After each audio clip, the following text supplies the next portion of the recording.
नमस्कार दोस्तों, मैं खेमराज नागर आज आपको सरफासी एक्ट 2002 के बारे में थोड़ी सी जानकारी दूंगा। जब भी बोरोवर बैंक से लोन लेता है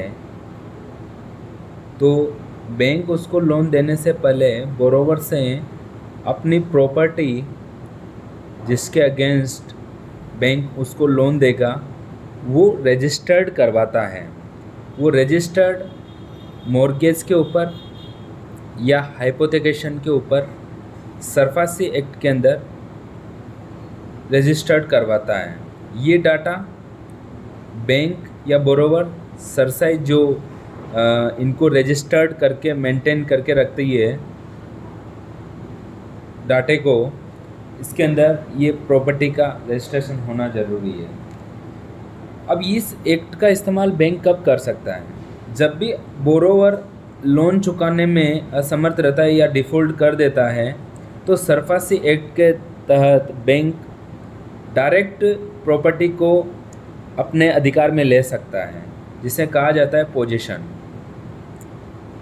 उसकी स्टेप क्या होती है मैं आपको समझाऊंगा। जब भी बोरोवर डिफ़ॉल्ट करने के बाद बैंक उस प्रॉपर्टी को लेता है तो बैंक उसको 13(2) के तहत एक्ट के तहत उसको 60 दिन का नोटिस देता है बैंक। अगर बोरोवर को लगता है कि ये गलत है तो बोरोवर बैंक को कंसल्ट कर सकता है। उसका टाइम पीरियड दिया जाता है 15 दिन। अगर बोरोवर 15 दिन के अंदर बैंक नहीं आता है तो बोरोवर को और टाइम पीरियड दिया जाता है कि वो अपना केस DRT के अंदर ले जा सकता है। उसका टाइम पीरियड है 45 दिन।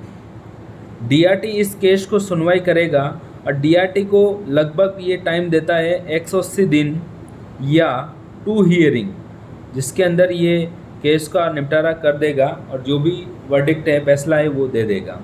फैसला बैंक के फेवर में रहता है तो बैंक अपना पोजीशन अपने नाम, प्रॉपर्टी का पोजीशन अपने नाम आने के बाद इसको सेल कर सकता है। लेकिन सेल करने से पहले इसको नोटिस देना पड़ेगा बोरोवर को, और नोटिस देने के लिए आपको बैंक 2 न्यूज़पेपर में पब्लिश करेगा, साथ ही 2 लैंग्वेज के अंदर उसको पब्लिश करना पड़ेगा, जो कि एक तो इंग्लिश मैंडेटरी है, एक वहाँ जिस लोकेशन पे ये केस कर रहा है उस लोकेशन पे उसकी लैंग्वेज, जैसे गुजरात है तो गुजराती है और आसाम है तो आसामीज़ हैं, इस लैंग्वेज में इसको पब्लिश करना पड़ेगा। और टाइम दिया जाता है 30 डेज़ का, 30 दिनों का नोटिस दिया जाता है। प्रॉपर्टी को सेल करते समय जो बिड जिस दिन बोली लगाई जाती है उस दिन कोई जो हाईएस्ट बिड होती है उसको ये प्रॉपर्टी लेने के लिए साथ के साथ 25% राशि जमा करवानी पड़ेगी साथ में, और बाकी बची 75% राशि उसे 15 दिन के अंदर जमा करवाना पड़ेगा। ये एक शॉर्ट आपको टिप्स दी जाती है कि कैसे एक सरफासी एक्ट का फ़ायदा उठा सकता है बैंक। अच्छा, सरफासी के अंदर कई बार क्वेश्चन आ जाता है कि कौन कौन सा लोन या कौन कौन सी टर्म्स हम सरफासी के अंदर नहीं आ सकती है। तो सबसे पहले, अगर लोन दिया हो अगेंस्ट लैंड के, ज़मीन के ऊपर अगर लोन दिया है तो वो केस सरफासी में नहीं आएगा। दूसरा, लोन का आउटस्टैंडिंग अमाउंट 1 लाख से नीचे है, वो केस भी सरफासी के अंदर नहीं आएगा।